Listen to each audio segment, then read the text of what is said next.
ഓ ദേ നാട്ടുകാരൊക്കെ ഓടിക്കൂടണ്. എന്തേലുമൊക്കെ ഒന്ന് കാണിക്കടാ. അയ്യോ ഇതെന്താ ഇങ്ങനെ? അതൊരു ആസനം മാറിപ്പോയതല്ലേ മാമ?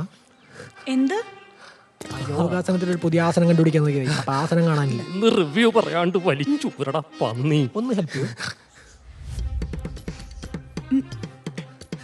അതിപ്പോ തൃശ്ശൂർ റൗണ്ട് പോലെയല്ല. അവിടെ ഒന്ന് പിടിക്കരുത്, പെൺകൊച്ച് നിൽക്കാണ്.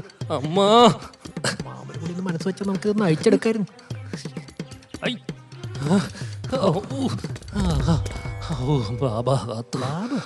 വാ പോക്ക് അത് എങ്ങനെങ്ങാണ്ട് കൊണ്ടിരുത്താം.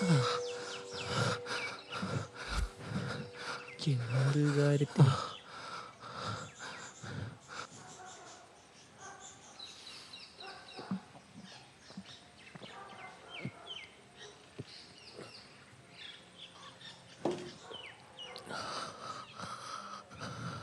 കുട്ടിയതാ. ഞാൻ അപ്പുറത്തെ വീട്ടിലെയാ.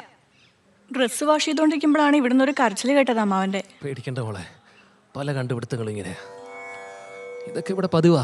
അമ്മാവൻ എന്തിന്റെ കേടായിരുന്നു? വെറുതെ ആളവനക്കെടുത്താണ്. മോളുടെ പേരെന്താന്ന് പറഞ്ഞേ? രാധിക. വിളിച്ചാ വിളിപ്പുറത്ത് ഒരാളുണ്ടാവുന്ന എന്തുകൊണ്ട് നല്ലതാ. അതെ, ഞാൻ അമ്മാവനും കൂടി ഇങ്ങനെ കുറെ ആസനങ്ങളൊക്കെ പരീക്ഷിക്കുമ്പോൾ പെട്ടെന്ന് ഓടി വരാൻ ആളുള്ളതല്ല. നിങ്ങളിവിടെ പുതിയ താമസക്കാരല്ലേ? അതെ. ഇവിടെ കുറെ വർഷങ്ങളായി പൂട്ടിക്കിടക്കുകയായിരുന്നു. കഴിഞ്ഞ ആഴ്ച മുതൽ ഒച്ചയും ബഹളം കേട്ടപ്പോൾ മനസ്സിലായി പുതിയ ഏതോ താമസക്കാർ വന്നിട്ടുണ്ടെന്ന്. നിങ്ങളിത് വാങ്ങിയതാണോ? ഏയ് അല്ല, ഞങ്ങളിവിടെ വാടകയ്ക്ക് താമസിക്കാൻ വേണ്ടി വന്നതാ. അപ്പോൾ ഈ വീട്ടിലെ ആൾക്കാരൊക്കെയോ? ഇതുവരെ കണ്ടിട്ട് പോലും ഇല്ല ആരെയും. ഒരിക്കൽ ഹരിദ്വാറിലൊരു യാത്ര പോയതാ. അവിടെ വെച്ചൊരു സ്വാമീനെ പരിചയപ്പെട്ടു. പുള്ളി പറഞ്ഞതാ പുള്ളിയുടെ ഒരു വീടൊരു ഒഴിഞ്ഞിടപ്പെട്ടത്. അങ്ങനെ വന്നതാ.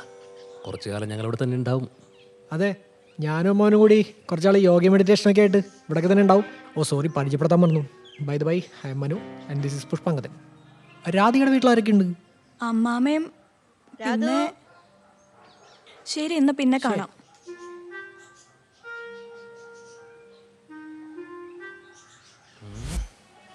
എടാ വായി നോക്കി നിൽക്കാണ്ട് എന്നെ എടുത്ത് അകത്തോട്ട് കൊണ്ടുവെക്കടാ. അതിനാരും ആയി നോക്കി.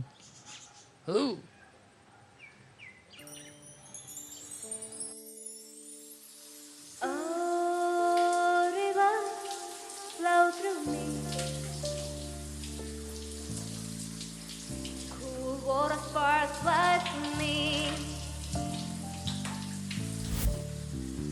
Touch me, tickle me, free. Yeah.